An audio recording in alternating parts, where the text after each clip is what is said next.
thrusting the crown away from the child's head, without awakening the latter.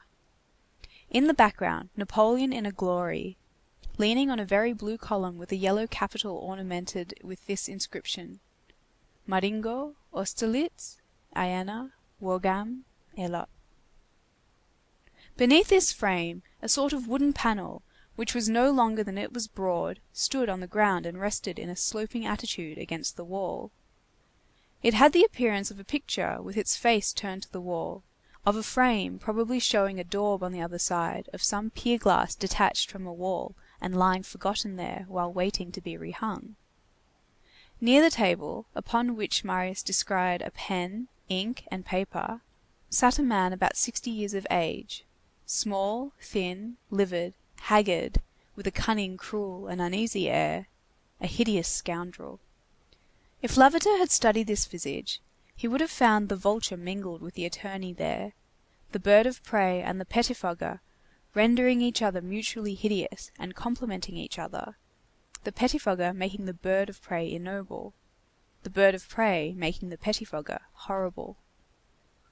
This man had a long grey beard.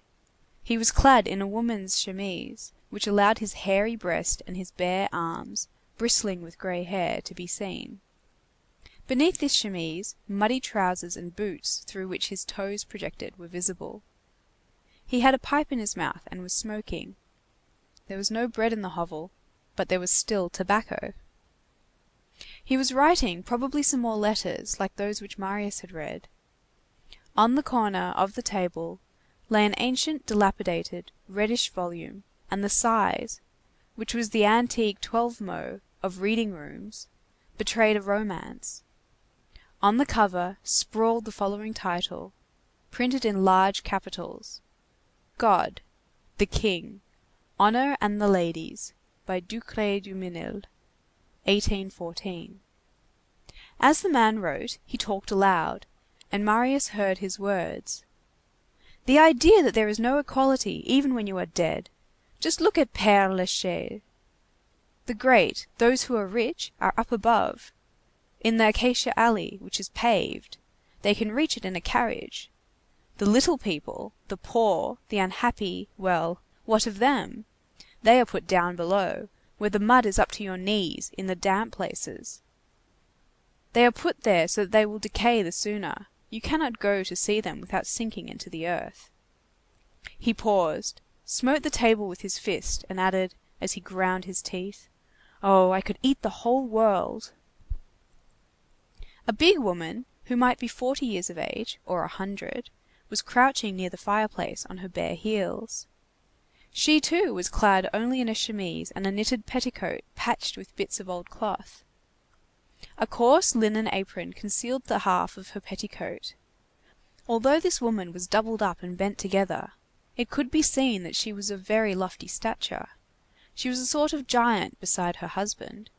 She had hideous hair of a reddish blonde which was turning grey, and which she thrust back from time to time, with her enormous shining hands, with their flat nails.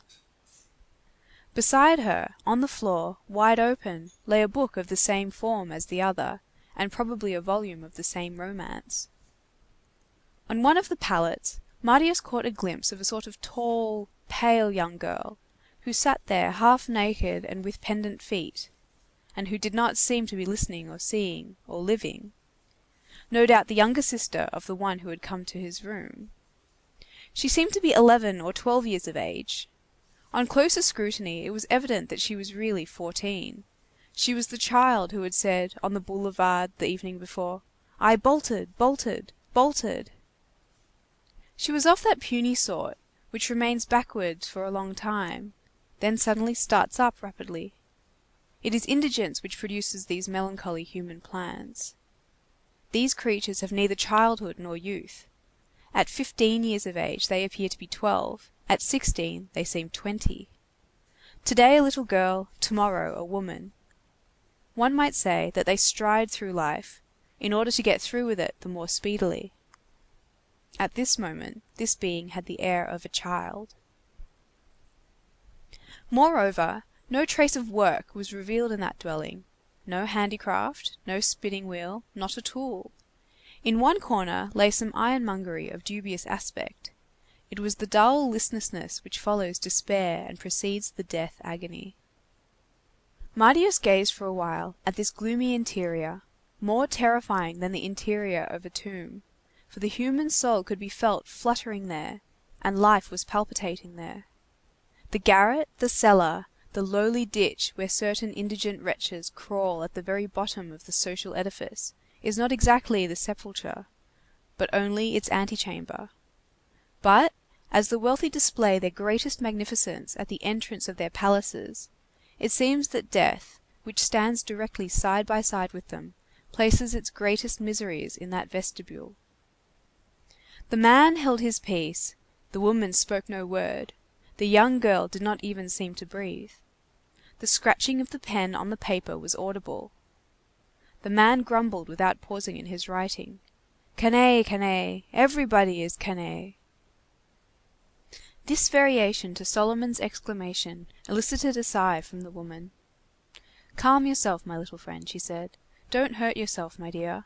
You are too good to write to all those people, husband. Bodies press close to each other in misery, as in cold, but hearts draw apart.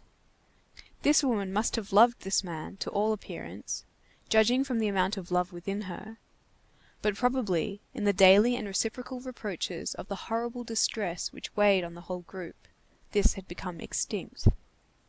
There no longer existed in her anything more than the ashes of affection for her husband.